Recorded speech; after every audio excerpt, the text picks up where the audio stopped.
Alors crescendo, pour moi, c'est une notion de croissance, mais peut-être pas n'importe comment, une croissance par palier. Il y a une notion de rythme dans crescendo, donc par palier, c'est-à-dire avec une nouvelle visibilité à chaque marche, un peu comme un escalier, avec de nouveaux horizons et une adaptation à cette nouvelle organisation à chaque étape.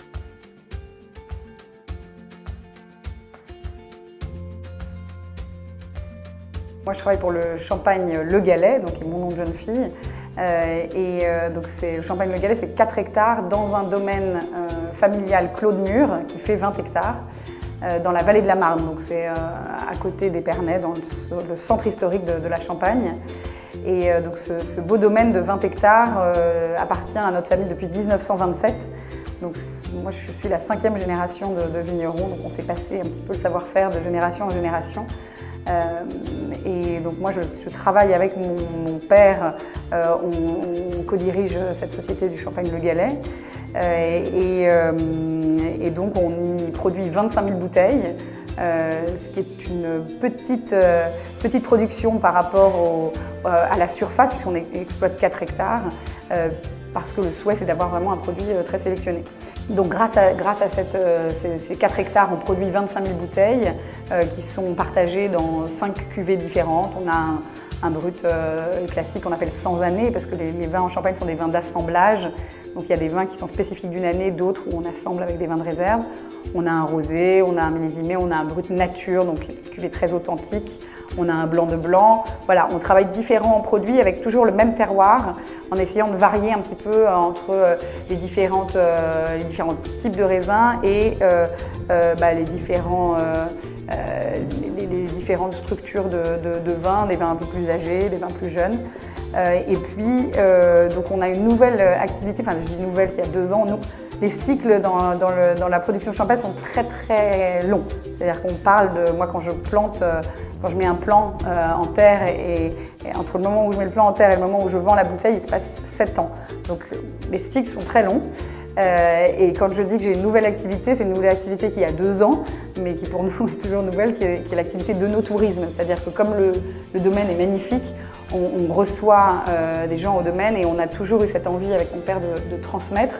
Donc on a une démarche pédagogique d'explication du process, on fait déguster les vins, donc ce qu'on appelle maintenant l'œnotourisme. Donc on a beaucoup de gens qui viennent au domaine pour visiter. Et on se structure de plus en plus sur cette activité qui n'a pas du tout le même rythme que l'activité de production de champagne. Donc on est dans une réflexion un peu plus rapide avec une adaptation assez un petit peu différente, du coup c'est très excitant. Voilà, donc on a ces 2 activités qui sont un petit peu en parallèle. L'œnotourisme prend de plus en plus de place et notre distribution de champagne se fait de plus en plus au domaine du coup.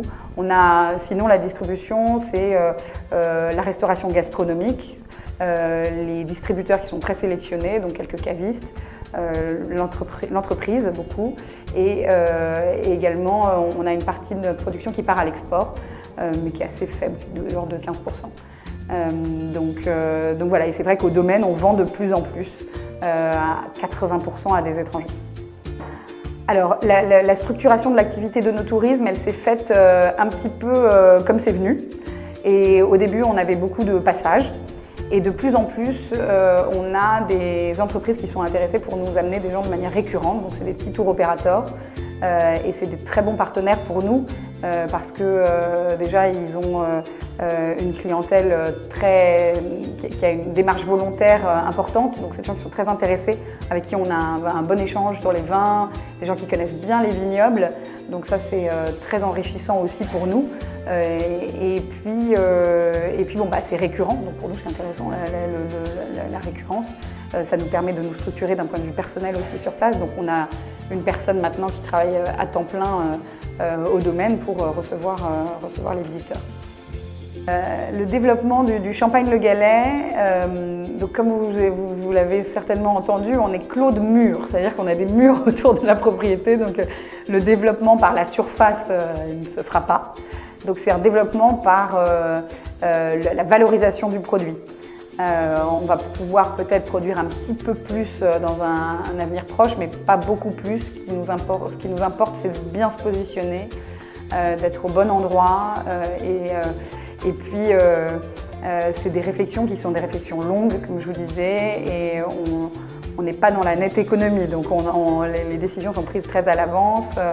On a certaines cuvées qui sont un petit peu encore dans les caves depuis de nombreuses années et qui vont bientôt sortir, donc on va se diversifier dans nos produits et vraiment essayer de bien positionner chacun de ces produits pour qu'ils soient valorisés au maximum sur le marché.